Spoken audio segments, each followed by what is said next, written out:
Matthew Stuckey here from Verity Baptist Church, Manila, just providing you a quick missionary update. And this past week we had a total of 80 salvations, and so it's a pretty strong total for us. And we also had 52 people at church on Sunday.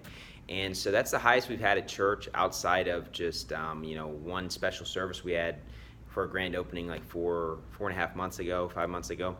And then also outside of our missions trip. So that's the first time we broke 50, and we're excited about that. We had 49 a couple weeks ago. But what I found out is when you have one big Sunday, usually the next Sunday you're down in attendance. It's kind of like you get humbled immediately. So hopefully we'll be able to break 50 again next week. I'm not really sure. But we have been trending upwards, and people have been getting people to come to church from soul winning, friends, co-workers, family. So it was very exciting to see. There were some people that were out of town visiting, a few people. But we'll see, we're getting more people. But I also noticed that there were some families that regularly do come that weren't able to come on this past Sunday. And so if they had all come, we would have really packed it out. But we had recently bought 30 chairs, and we have 90 chairs. But, honestly, a lot of those chairs are in the front. People don't usually sit in them. And then there's a few in the mother baby room. I have a chair for myself where I basically put my suit and my book bag, my sermons, everything like that. And so, quite honestly, without those 30 extra chairs, it would be really pretty tight, pretty packed in together. So it's definitely good to have that, and we're hoping to see our attendance keep going up. And we also have been starting something new, is kind of a follow-up program. I'm going to preach a sermon in a couple weeks on it. I just wrote it today. And just kind of a detailed plan of what to do to try to bring the people to church from our local area. But also we finished a few brochures and pamphlets recently, one on baptism that we have translated into Tagalog, and also on church attendance as well. And so after we get people saved, we can either try to really encourage them to get baptized or to try to encourage them to come to church. And there's information there, and there's points. And so it's something that soul winners can use afterwards to spend maybe 5 more minutes. And hopefully that will bring more people to church and get more people baptized.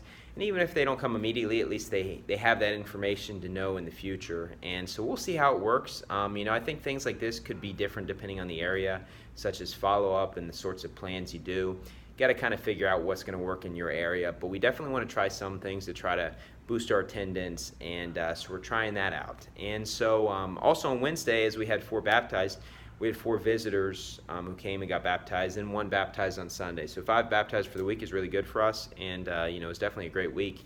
On Wednesday, I preached on John 17, the glorification of the Son, and a large part of that sermon was really on, I talked about the Trinity and the deity, and I kind of explained how when people try to fully understand the nature of God and who He is, it's a bit of a foolish thing because we can't fully understand it. It's not like it's a math problem. When you're a kid, you ask your parents, where did God come from? And I've heard the example of if you created a 2-dimensional world and you put your finger in that 2-dimensional world, they're not going to comprehend, a 3-dimensional object because 3 dimensions is outside of their realm. And just like God is way outside of our realm. And so I talked a lot about the Trinity and the deity of Jesus Christ, but also about His death as well. And so that's what John 17 focuses on. But also then I talked about on Sunday, the dark history of the Roman Catholic Church. It's a series we're working on, and I talked about the popes. And I went through the 10 most evil popes in history. And honestly, it would be shocking, I think, to anyone who actually heard the sermon, just the sordid, sick, perverted history. And, obviously, you're simple concerning evil, and I don't want to go in graphic detail about stuff, but it's all those obscure verses in the Bible that you can't think of anyone that this would actually apply to. It applies to popes in history of, committing scandals with, sexual scandals with close relatives, sisters, daughters.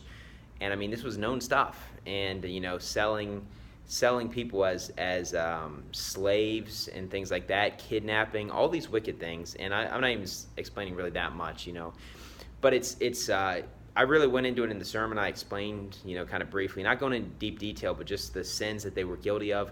And there's a lot of ones with conspiracy theories, and I didn't go into those. I just went into the ones where there's proven facts. And so we live in a Catholic country here in the Philippines. And, depending on where you're from listening to this video, if you're in America, then, I probably wouldn't preach a sermon series like this if I lived in America. But we are a Catholic country, and so it's the 3rd in a 5-part series that we're going through. And it's pretty bad. Their history is definitely very dark. And then I also preached on the pride of Assyria, and we saw 4 lessons on pride from the Bible, and we saw the Assyrian Empire as mentioned in Zechariah 10, that the pride of Assyria, we use that as an example.